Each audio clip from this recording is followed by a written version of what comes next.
What started out as a friendly competition over two similar TV Did y'all watch these shows? escalated quickly when Rob Dyrdek threatened Daniel Tosh. Then again, Tosh joking about Rob being a PDF file was potentially taking things too far. Y'all remember when Rob Dyrdek was just a skater?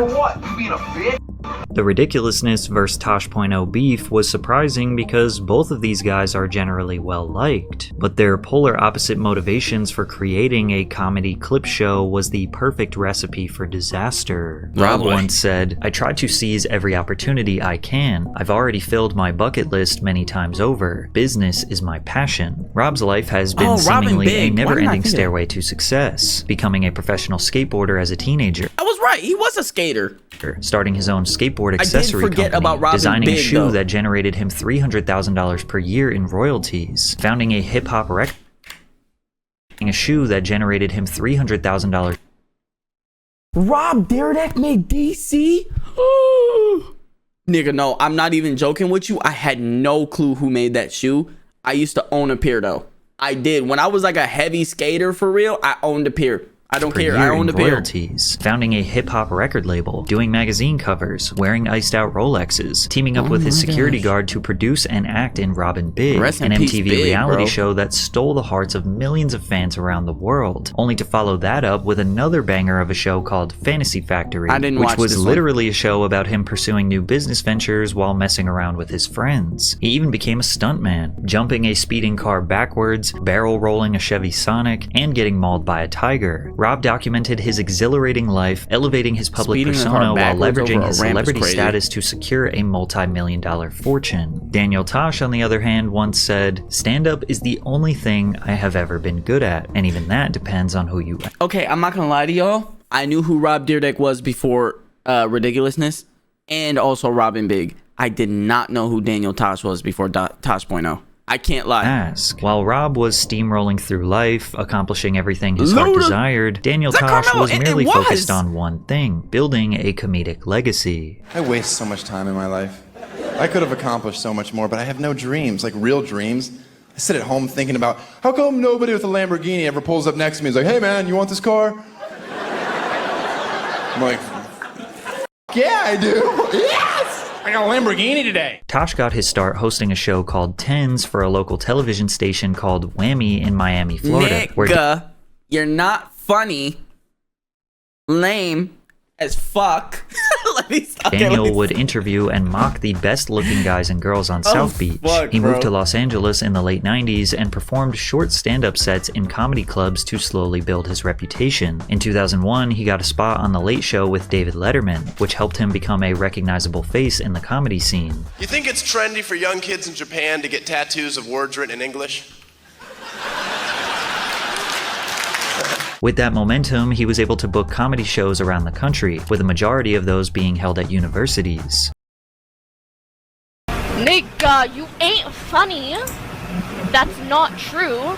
Maybe you're just boring as fuck and lame as hell. Cause only lame niggas say that shit. Oh my god. Yeah.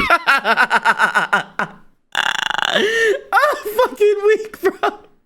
I'm saving that to my watch later because I need to talk about this with y'all because this shit right here, this 600 pound, tomorrow. I promise, tomorrow. From there, he launched his first special in 2003 on Comedy Central. That's a game I used to play as a child. The floor is lava. It's when you climb all the furniture in your house and you couldn't touch the floor. There's no way you're suing because you can't fit in a fucking Corolla. Okay. You were poor. No more. Yeah, because I remember going, "Mom, I would like a Nintendo." Should have bought an Uber XL. Oh my god. Okay. I'm sorry. Tomorrow. I'll talk about this stuff tomorrow. What the hell is wrong with our house? Why can't we afford carpet? It's called 2 jobs. Tosh simply focused on mastering his craft for years, working on material to gear up for the release of his second Comedy Central special, Completely Serious. I was watching the country music channel the other day and I fell asleep and I woke up racist.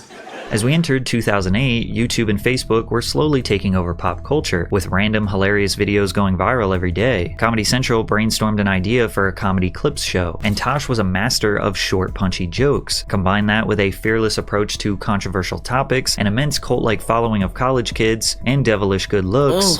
fuck, man. Remember when every time niggas took pictures in the slightly dark, it was red eye? Oh my gosh. Comedy Central knew he was their star. Tosh.0 debuted in the summer of 2009 and focused on showcasing viral internet videos, memes, social media content, and trending topics, accompanied by Tosh's satirical commentary and often controversial humor. So I came up with a list of brand new terms that have absolutely no racial content.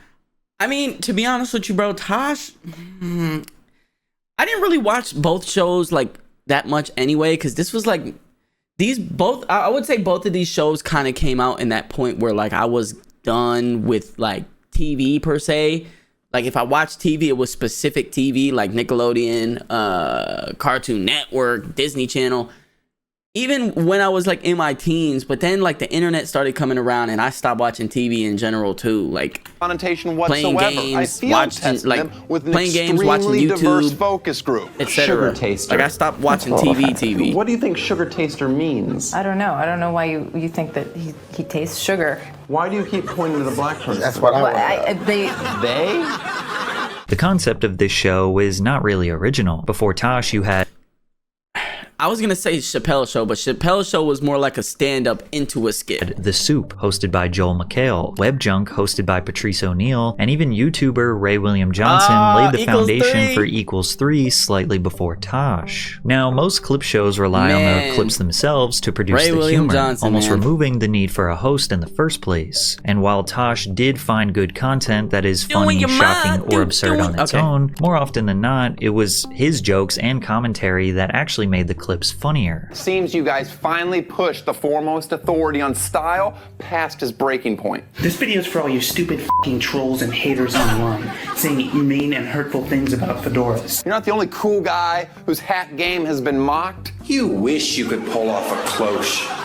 You imbeciles know nothing of this hat. But what made Tosh.0 stand out from all the rest was the iconic web redemption segment he would do at the end of every episode. Tosh would invite one of the individuals who became viral for embarrassing or cringeworthy moments on the show for a chance to redeem themselves. He would interview them with his signature sarcastic humor and allow them to share more details behind the viral clip, then finalizing the bit with a reenactment of their viral moment with an absurd or comedic twist. He brought on classic internet stars like Welvin D's Nuts to Great. Got him! No, Malone, right? Carl? No, Malone.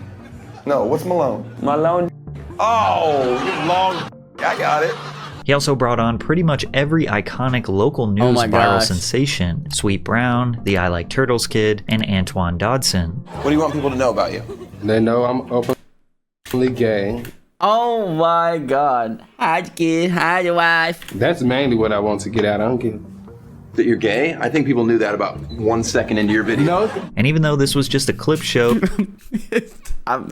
He's not wrong, bro. I mean, like, there was no way nobody knew. clearly sketch comedy was where Daniel Tosh thrived. The first season of Tosh.0 was a surprise hit and averaged more than 1 million viewers per episode, but then it got even bigger. The second season averaged nearly 2 million total viewers and was the most watched show in its time slot among men 18 to 24 and men 18 to 34. Tosh.0 was absolutely taking over. Little did he know he had some competition on the horizon, as Rob Dyrdek, who was equally loved, was about to launch Ridiculousness, a show that was suspiciously similar to Tosh.0. Even though Ridiculousness premiered 2 years after Tosh.0, Rob claims he actually came up with the idea 4 years prior and even sold it to MTV. Now I was doing both of them at the same time, so I actually sold them both at the exact same time. They bought 2 shows from you at one time. Yeah, because originally I read the article like in 2007. Tosh was better? Vinny DeBona's $500 million. I'm not gonna lie to you, bro. I barely watched both of these shows. Like I say, bro, I just felt like when these 2 shows came out, I was phasing out of TV. Like I was watching more YouTube and playing games a lot more. But I did watch both. Ridiculousness, I will say the only reason why like Ridiculousness is memorable to me is because that fucking laugh. Oh my gosh, bro. Hold on. That fucking laugh, dude.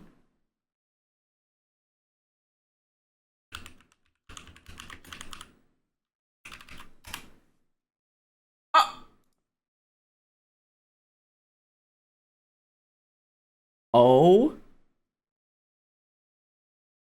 Oh. Oh my god, I'm about to go on a tangent real quick. Hold the fucking phone. Chanel, on the show Ridiculousness, you are also very known for your laugh. Yeah. Now, describe it. I mean, it's like pure joy, I guess. Oh, okay.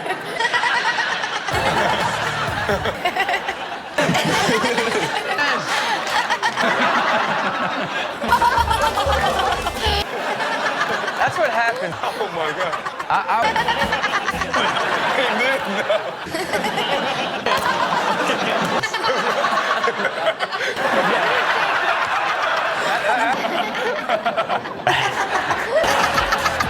I'm sorry.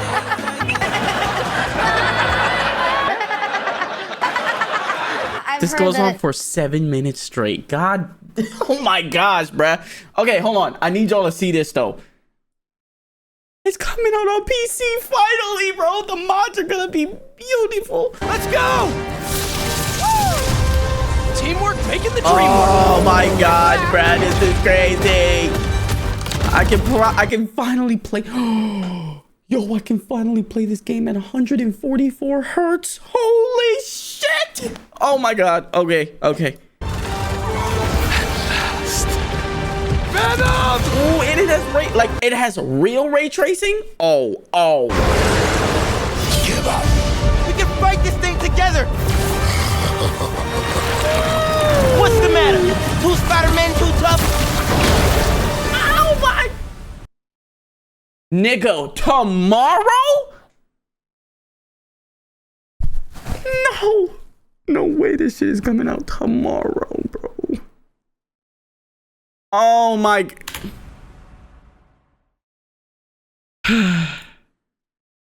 When YouTube sees this video, it's gonna be out already. That's the global crazy. syndication of America's Funniest Home Videos. How did I not know this? I need to make that. I should just make the cool version of America's Funniest Home Videos. While Tosh.0 was optimized to make people laugh, Ridiculousness was optimized to make money. In 2008 and 2009, Rob spent most of his days filming episodes for Fantasy Factory, and they just took a lot of time. Planning extravagant stunts like jumping a speeding car backwards would take months of planning and preparation. Now, MTV was paying him $125,000 per episode, so a little more effort was worth it, but they only offered to pay him $30,000 per episode for Ridiculousness. So from a business perspective, he wanted to spend as little time working on that show to maximize his revenue. That makes sense. Such a nightmare, and I'd be there all day, to where now I shoot 8 of them in under 5 hours, right? So it's a much more highly optimized, efficient. Now that's the reason. Now I can see why, like, now I can feel why Ridiculousness always just felt kind of like the same thing over and over again, because bro filmed 5 episodes in one day.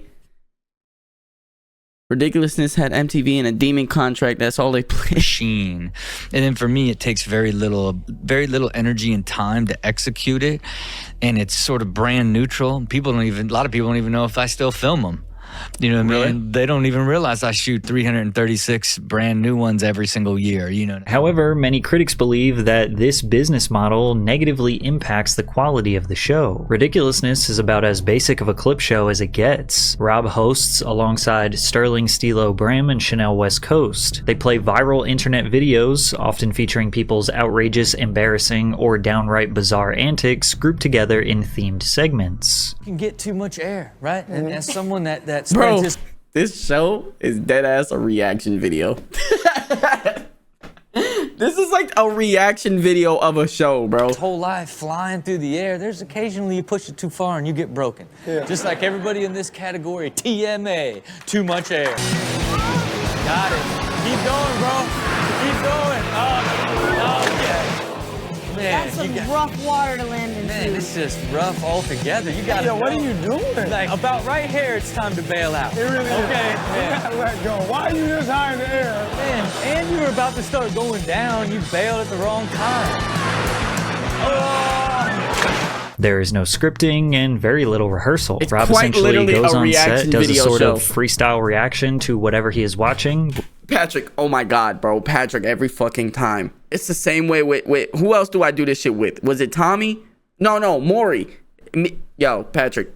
Same wavelength, my nigga. Same wavelength, my nigga. Okay. Which usually results in him just laughing or highlighting exactly what the viewer just saw. What's up, though? Oh, God. She don't want no siblings. Man, not only that, but he can't even get up to punish her. She said, yeah. Occasionally, Rob will... She said, yeah. Oof.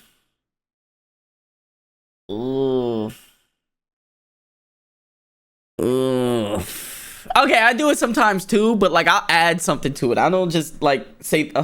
We'll invite a celebrity guest on who also tends to give a basic raw reaction to the content. Howie Mandel recalled his experience being on the show. So I went in, I walked right onto the set. They said roll. I was out of there. It's a half-hour show, is it?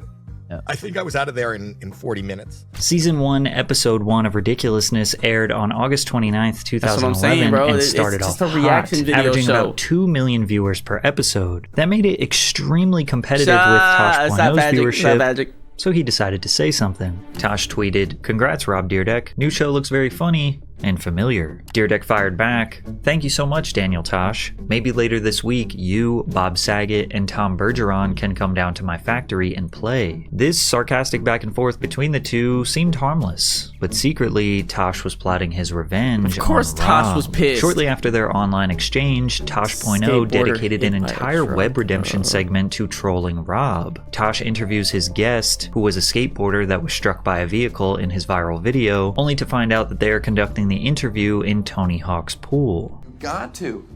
You got to get back up on that rail. Tony! Hey, you kids, how many damn times I gotta tell you to quit draining my pool? Now fill it back up or I'm calling the police. You always been this... Hold on, Tony. Cranky old man Hawk. You kids are wasting your lives. No one's ever made a living riding a skateboard. Now get! Suck it! Tosh bringing Tony Hawk into a... You know what's crazy? This swimming pool is actually infamous as fuck, bro. If you... I think it's, fuck. What is the name? Project 8? Tony Hawk's Project 8. You could literally find this swimming pool. You can literally find his swimming pool in that shit. Tosh bringing Tony Hawk into a sketch dissing Rob Dyrdek is Drake-level pettiness. Anyways, Tosh brings his guest to a skate park inside of a warehouse called Daniel's Childish Dreams Factory for Young Boys Only, which is quite literally the exact same building as Rob Dyrdek's Fantasy Factory, but with the sign covered. Tosh is dressed exactly like Rob, wearing a zip-up hoodie, a flat brim hat cocked sideways, while holding 2 puppies. Welcome to my Childish Dream Factory for Young Boys Only. That's a crazy fucking name. No, it doesn't. This is my own original idea that I had years ago before he did. I was just too busy with other projects to see it through. This place is awesome. It's got everything you could ever want if the only thing you ever wanted was to hang out with 12-year-old shirtless boys. Throughout the sketch, Tosh acts like a creep towards the little boys, even offering them a suspicious beverage with pills in it. At the end, the skateboarder crashes into Tosh's friend, Big Sack, a parody of Rob's best friend, Christopher Big Black Boykin. The sketch is hilarious, but Dyrdek didn't like the idea that his name was being joked about alongside Belia. He tweeted, "The idea of having beef with Daniel Tosh is truly embarrassing. For real. Imagine that. Clip show host beef. But the beef is now very real." Followed by, "I am not a comedian or an actor, so unfortunately for Daniel Tosh, we are going to have to settle this the old-fashioned way. Oh shit. Hashtag see you soon." To which Tosh responded, "Fair enough, but if you have to beat me up, can we film it and put it on my show so people will actually watch it?" As if threatening physical violence against Tosh wasn't already the worst possible way to react to being hilariously trolled, Tosh absolutely demolished him with that response on Twitter. Rob did not fire back on Twitter, but he did seem a bit agitated. Tosh feels like I just watched his show and then decided to do a video show because his show was successful, which is so absurd to me. If I did in fact look at that and be like, oh, I could do a version of that, which is just so ridiculousness. But I don't know. For whatever reason, he's he didn't just plug really his own show like about that. it. And the idea, Rob going out sad, bro. Oh fuck, man. I really liked Rob Dyrdek too. He's like a comedian who writes these skits around all the stuff. I just play videos and just get up there and freestyle. I'm not a comedian, you know, so that's really what it stems from, you know, and why he's so Bro got a DC ring. Do y'all see that? And no, not DC Comics, my niggas. Beyond me. Like it's really insane. He even suggested he might still be willing to throw hands. He got out of pocket, and I got a little out of pocket via Twitter, which you don't do, because if you take something personal, you should probably handle it. Yeah, I heard you said you're gonna beat him up. I didn't say that. You kind of did, dude. I didn't say that. What we like to say is we're putting that behind us. We're putting it behind us. So if you guys like run into each other, it'll be all good. Yeah, who knows? You never know. It seemed like most people were siding with Tosh, with one fan explaining, Tosh takes shots at everyone, just like South Park does. It's comedy and poking fun at each other. It's part of it. This is not a controversy or beef. It's a comedy skit. Rob's the one who is butthurt. Tosh has never said anything about his— I won't lie, bro. You can't beef with a comedian, bro, because 9 times out of 10, they're not even being serious. Feud with Dyrdek after this controversy. However, especially we do if that know comedian that is someone he's like not Bill one to Burr. apologize. Good lord. You going to apologize for what? You being a bitch? We recently got insight that he and his team felt some level of disdain. Okay, so let me say this. I don't think I've ever laughed at neither one of their jokes. I don't think I've ever laughed at Rob Dyrdek's jokes or Tosh's jokes, bro. I'm gonna be completely honest with you, bro. But I know Rob Dyrdek because, you know, he's a skateboarder before this, and I was really heavy into skating a long time ago. Towards Dyrdek and Ridiculousness, when YouTuber Roman Atwood recalled a story. Ew, Roman Atwood. Oh, brother. Well, actually, you know, is Roman Atwood a bad person? I forgot. Whatever happened to Roman Atwood, man? Of the Tosh.0 team trying to purchase one of his viral clips. Tosh.0 was calling, and all these shows were calling that I was like, oh my God, like I've never seen anything like this. You guys were in season 1, I believe. Even sooner than we call for the video? Yeah, but what happened was Tosh.0. Tosh wanted it, and they said, this is a true story. They said, yeah, Ridiculous is never going to make it past season 1. Tosh.0's team could not have been more wrong. Even through the rise of social media and decline of traditional cable TV, Ridiculousness remained a dominant show. Even though the viewership declined during episode premieres, they would air the show anytime, any day, and people would not change the channel. It's easily digestible content. There is no storyline you have to follow, so it doesn't matter what season or episode you're watching. Fact, even if it's 2 a.m. and you— That is a fact. I'm not gonna lie to you. Ridiculousness is what your parents were afraid of when they were like, nah, TV's gonna rot your brain, because Ridiculousness is truly mindless content, bro. It is. It's mindless TV. It is. You can literally flip through. You could be bored as fuck at home flipping through your channels, and then you just land on Ridiculousness, and I'll just let this one play, and it's just regular random shit. There's no thought-provoking things. It's just regular random shit that happens on the internet, and he just laughs about it and says random shit. That's literally what Ridiculousness was. It's mindless stuff, bro. Don't have any brain capacity to focus, you could still watch it. Hell, you could probably watch this show with the volume muted and it still might be engaging. Around 2018. That's fucking crazy, Patrick. I said the same thing, but in a longer way. That's kind of fucking crazy, bro. Ridiculousness occupied about 60% of the network. Good lord! The only thing breaking out Ridiculous, might be engaging. Around 2018. The only thing that would break Ridiculousness on a 6 a.m. would be Catfish. And it was on Thursday. But look at this. Monday? Holy fucking shit. Monday was Ridiculousness all fucking day. And so was Sunday. Yo. Could you imagine? No. Like for real, y'all, let's be real here. Ridiculousness is a 30-minute show. Could you imagine you on MTV watching an episode of Ridiculousness at 2:25? And you're like, oh, this show's about to end. I wonder what's gonna come on next. Hopefully it's a movie. Hopefully it's Catfish. And then it's another episode of Ridiculousness. And then you're like, oh, maybe at 3 o'clock. And then it's another episode of Ridiculousness. and then 3:30 was another one, and then 4 another one, 4:30 another one, 5 another one. The whole fucking day, bro. Ridiculousness occupied about 60% of the network's time. Nah, I know you said that earlier, Kendrick, but fuck, bro, the whole damn day. Slots, sometimes airing for multiple days straight with no breaks. To celebrate MTV's 40th anniversary, which does stand for music television, by the way, they aired Ridiculous.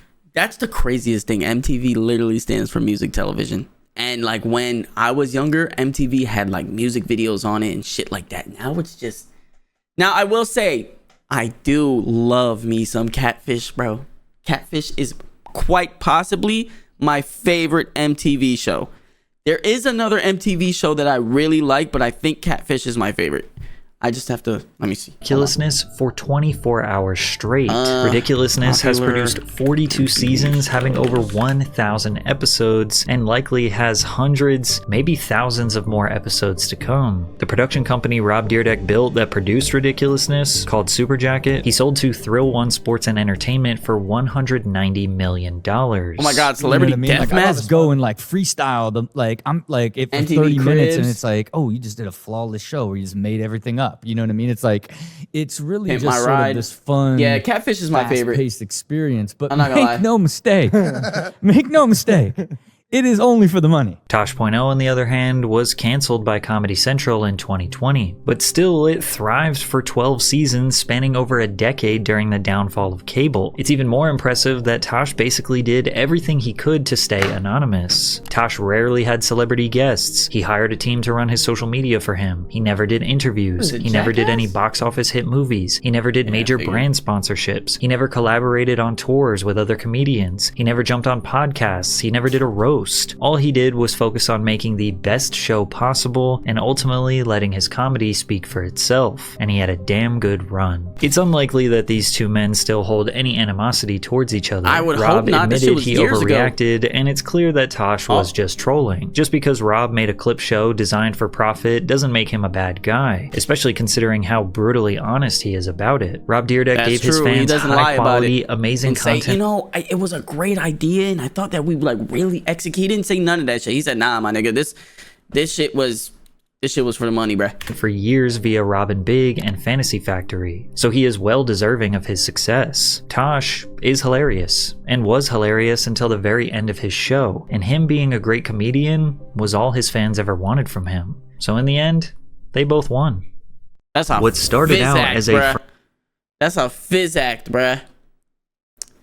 I mean, I'm not gonna lie, bro. I don't know how I feel, because I didn't mind either show. Like I said, I didn't really laugh at either show's jokes.